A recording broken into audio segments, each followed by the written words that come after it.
Throwback. Been through a few different hairstyles in that time. Premium service. Do you like it to just flow perfectly into the, like what is actually different, or do you like some disconnection? I don't mind a bit of disconnect, otherwise it just kind of looks like a bowl.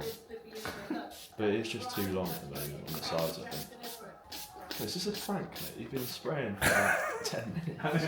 It hurts my hand, to be honest. So guys, it's what you've all been waiting for, a full haircut tutorial. Now today I've got my friend Owen in the seat. As you can see, he's got quite long hair. What he likes to do with it is slick it back in a sort of curtain style look. So what I'm going to do is teach you exactly how I cut longer hair. The first thing you have to do, which is an absolute must when cutting long hair, is section it correctly. So I've got these little clips which you can see I'm using, and what I've done is section the sides away from the top. I've then made a little V at the back. This then helps when you're really trying to connect the top into the back. With most of my haircuts I tend to start with the sides, and this one's no different. What I start off with is setting a little bit of a guideline at the uppermost section of the sides. It's really important to note that when you're setting these initial guidelines, you want to be pulling the hair out very tightly and horizontally away from the head. You can see that the basics of this technique are using the thin side of the comb, and what I do is I use my fingers as the guideline and cut along with the scissors. Now onto a bit of scissor-over-comb. So what I'm doing here is collecting as much hair as possible as I go up, using many strokes, helping with the scissors to collect as much hair as possible, and then cutting off the ends. Setting some more guidelines, this time closer to the front of the head, using the same technique.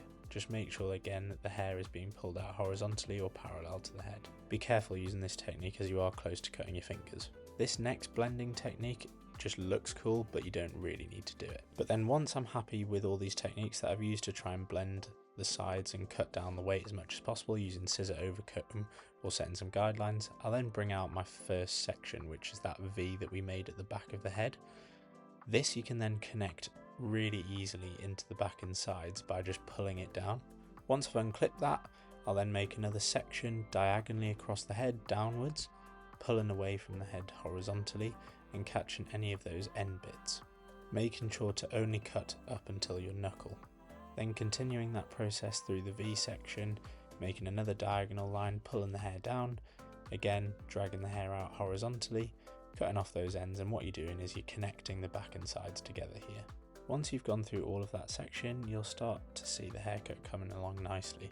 To help with the final bit of blending, I use some scissor-over-comb, which is my preferred technique over clipper-over-comb. I think it just gives a nice softer transition. At this point we've reduced the weight and bulk on the sides, and we can start with our taper fade. So I'm then using my smaller clipper here, which is the Barber trimmer.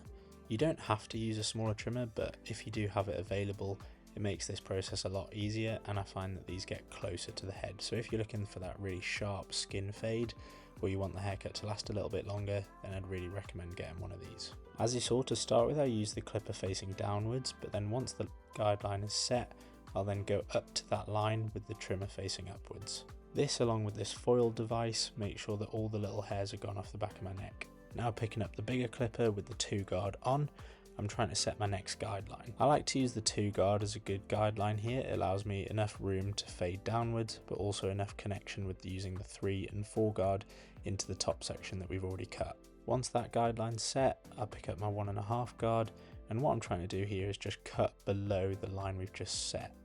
If you guys have watched any of my previous videos, you know I love to flick out. This is what I'm really trying to do here. So when I reach that guideline set by the 2, flicking out as much as possible. That creates a really nice fade. Now onto the 1 guard, we're repeating that process just a little bit lower, making sure you use that fade brush, comb, or your hand if you've got nothing else. This is the point in your haircut when you need to start taking a little bit more care and doing it a little bit more slowly.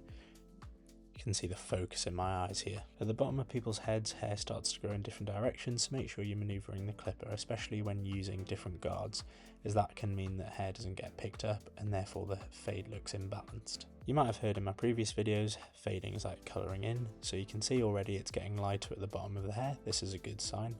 I've now picked up my half guard, and I'm just flicking out at the bottom of that line. This is really close to the hair, and you probably don't even need the half guard, as you could have no guard with the lever fully open, but I feel like this just gives you that added safety when cutting hair for the first time. Just to note, this is when people start to tense their wrist and fingers up, but as you can see I'm trying to flick out as much as possible, and I can only do this while remaining flexibility and softness in the grip.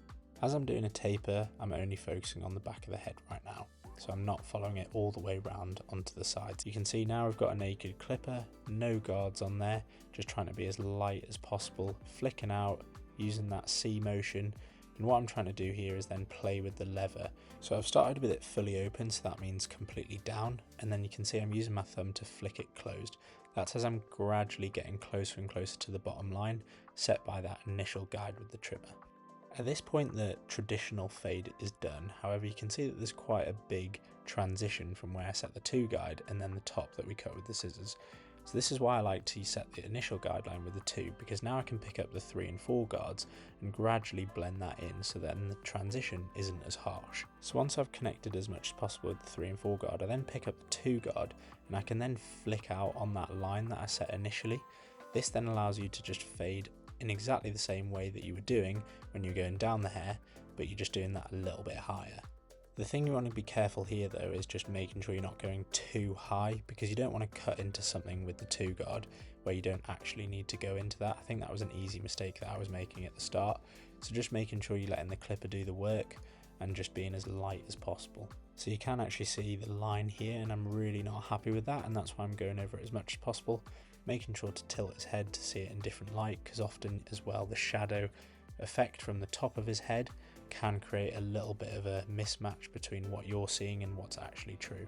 The reason you need to look out for shadows here is because you've got your O bone located just here on your head. This is just a little bump on the back of your head which you always need to watch out for if you're cutting hair, because it can cause a little bit of an issue if you're trying to fade over this section. I will actually do a full tutorial on how to cut around this because mine is absolutely massive. You can see at this point I'm now back onto the 1 guard. I just like to go over my fade and over my work to make sure it's as clean as possible. I think in this business you've always got to be a bit of a perfectionist, which sadly I am. Now we are looking fresh. But no, we're not done there. For a taper you need to make sure it's lined up. This is really what makes the haircut look really good, to be honest. So I've picked up my little trimmer again, and as you can see I'm not cutting into the hairline, I'm just going over it, and that creates a nice shape and outline to the haircut. I must stress that you really don't want to cut into the hairline, because then when it grows out it just looks so strange. You can see, like when I was using this trimmer before, I was using the clipper facing downwards and then I've gone over it with it facing upwards. This is just to make sure I've got all the hairs. This is obviously the other side of Owen's hair, but as you can see I just followed the exact same process and hopefully come out with the exact same result. So at this point you might think it's done. You probably could leave it there, but I'm just, as I said, a little bit of a perfectionist, so I'm going over again with the 4 guard to just make sure the transition from the fade into the top of the sides and back is as good as possible. This is followed by, yep, you guessed it, a little bit more scissor-over-comb. I guess the main difficulty with a taper is just knowing how high to go with the taper on the back, but I think this is just the client's personal preference. So as you saw a snippet at the start, make sure you get as much feedback from them as possible. Owen's looking pretty happy before we start the fade of the sides. Once again, setting that guideline with the trimmer, facing downwards and then using the clipper facing upwards. For every taper I try and use the top of the ear as the guideline, and then if the client wants it you can fade the beard in, but make sure you ask them before doing this. Now using the 4 guard as well with the use of the comb, making sure that the hair's brushed to the position that it's going to be when styled. At this point, to help brush the hair backwards I needed even more water, which Owen was pretty disappointed about. You don't necessarily need to wet the hair, but I just find it makes it easier because then the hair just sits back in the place that you want it. Now for the 2 guard. So I've jumped from the 4 to the 2 guard without using the 3. This is just because on the sides there's just not as much room. So I might go back to the 3 guard once the fade's completed, but I just like to jump to the 2 to get the fade properly done. Now on the 1.5 guard you can see I'm literally just cutting everything in front of the ear up until where the hairline starts to round. Repeating this process with the 1 guard and you can see how much I'm flicking out at this point. So you probably noticed I'm using the exact same technique, which is setting the guideline at the top of the head and then working my way down. I find if you fade downwards it just reduces the need for hard guidelines, which then you have to remove, which as a beginner can be frustrating and quite difficult. At this point, no guard, and you can see it already looks pretty fresh if I'm honest. I really like the way Owen's hair flows here, it looks just pretty sick to be honest. Whenever I cut Owen's hair I always get hair envy to be honest. What I'm doing here is making sure if there's any little stragglers left behind, just going over with the scissors. Please be careful, don't cut anyone's ear off here. You can use the clipper if you want to be a bit safer, but I just like to use the scissors as I think it gives that softer, more natural look. Now to add some finishing touches with the foreguard, I just like to go a little bit higher than what I did before. I always think it's better to start lower and then if you need to, go a little bit higher once the fade's complete. And again, my favourite, some Scissor-over-comb. I just like to do this behind the ear because I think it gives that more natural flowing look once it's styled. This final step where I'm dragging the hair out and pulling it slightly downwards isn't really completely necessary, but I just like to do it if I feel like there's still too much weight or bulk on the top of the sides. Some more finishing touches with the one guard, just going around the ear. I think if you just leave it such a harsh transition from cutting the fade before the ear to then around the ear, I think it just looks slightly strange. Right, we've done the other side now and we're on to the top. No idea what Owen's laughing at, but clearly I'm just a funny guy. Being completely honest, I actually wish I'd made this in the centre of Owen's hair because I think you would have got a bit of a better idea, but what I'm trying to do here is do a centre parting, using his nose as the best point of reference. Once the middle parting's done, picking up a section of hair roughly a centimetre width, I then set my guidelines, so Owen's asked for about 1 inch off. I'm pulling the hair directly straight upwards, going through all the way from the front to the back and setting that guideline. This means that when I'm cutting the hair now, as you can see, I've got a good point of reference. Without this, you'd probably end up having different lengths of hair throughout the top of his head.